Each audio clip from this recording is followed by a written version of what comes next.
আজ হঠাৎ করে চলে গেছিলাম বাবার সাথে ম্যাট লাগানোর কাজে। এর আগেও আমি বাবার সাথে কাজে গেছি, কিন্তু তখন আমি ভিডিও করতাম। তা আজ কাজে গিয়ে যা যা করলাম তা তোমাদের সাথে আজ শেয়ার করব। তো হ্যালো গাইস, আমার নাম হলো শান্তনু সরকার। আজ চলে গেছিলাম দমদমে একটা ক্লাবে কাজ করতে। একটা ম্যাট, সেটাকে ভালো করে বসিয়ে টেপিং করে দিতে হবে, যাতে পরবর্তীকালে সেটাকে তুলে আবার রাখা যায়। যেহেতু ক্লাবটা অনেক বড় বড় পুজো করা হয়, প্রথমত ম্যাটটাকে বসিয়ে মাপযোগ নিয়ে ভালো করে কাটিং করে নিলাম। অনেকক্ষণ কাটিং করতে করতে সময় লেগে গেল, তাই কিছুক্ষণ বসে হাওয়া খেয়ে নিলাম। তারপরে আবার কাজে লেগে বললাম। বাবা কাটিং করছিল আর আমি কিছুটা ভিডিও ক্লিপ নিচ্ছিলাম। কাজের সাইডে যেটা অনেকটা দেরি হয়ে গেছিল বলে তাই তাড়াহুড়ো করে কাজ করা। আমাদের কাজটা যদি আপনাদের পছন্দ হয়ে থাকে তাহলে আপনারা একটা সুন্দর কমেন্ট করতে ভুলবেন না। আপনাদেরও যদি এরকম কাজ করার ইচ্ছা হয় তাহলে আমাকে ইনবক্স করতে পারেন। যে ক্লাবটায় আমরা কাজে গেছিলাম সেই ক্লাবটা ছিল একটা স্পোর্টিং ক্লাব। ক্লাবটায় অনেক রকমের খেলাধুলা হয়, তার সাথে আরো অনেক ধরনের জিনিস হয়ে থাকে।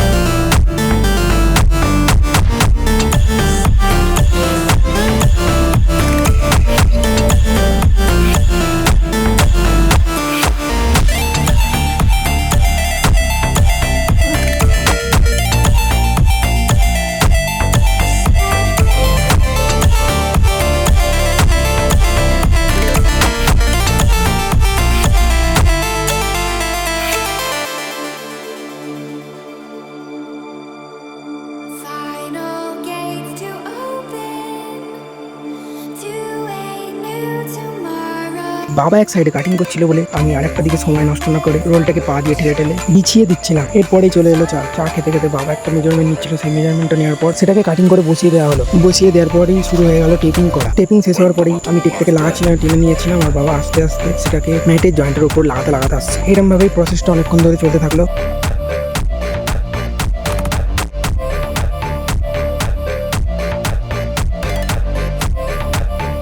টেপিং করা শেষ হওয়ার পরে ক্লাবের ভিউটা খুব সুন্দর লাগছিল। আপনাদের যদি ভালো লেগে থাকে তাহলে অবশ্যই কমেন্টে জানাবো। প্রথমে ছিল এরকম, তারপরে হয়ে গেল এরকম। এরপরে কাজ শেষ হতে হতে জিনিসপত্র গোটাতে গোটাতে অনেকটা সময় লেগে গেছিলো। তারপরে আমরা বেরিয়ে চলে এলাম, এসে অটো ধরে আমরা চলে গেলাম দমদম। দমদমে গিয়ে স্টেশনটা অনেকটাই ফাঁকা ছিল, যেহেতু অনেকটা রাত হয়ে গেছিলো। তখন বাজে 11টা, আর বাড়ি আস্তে আস্তে ঘড়ি কাটায় তখন রাত 12টা। আপনাদের যদি আমার ভিডিওটা ভালো লেগে থাকে অবশ্যই পেজটাকে একটা ফলো দিয়ে যাবেন, সাথে লাইক শেয়ার করে দিয়ে যাবেন।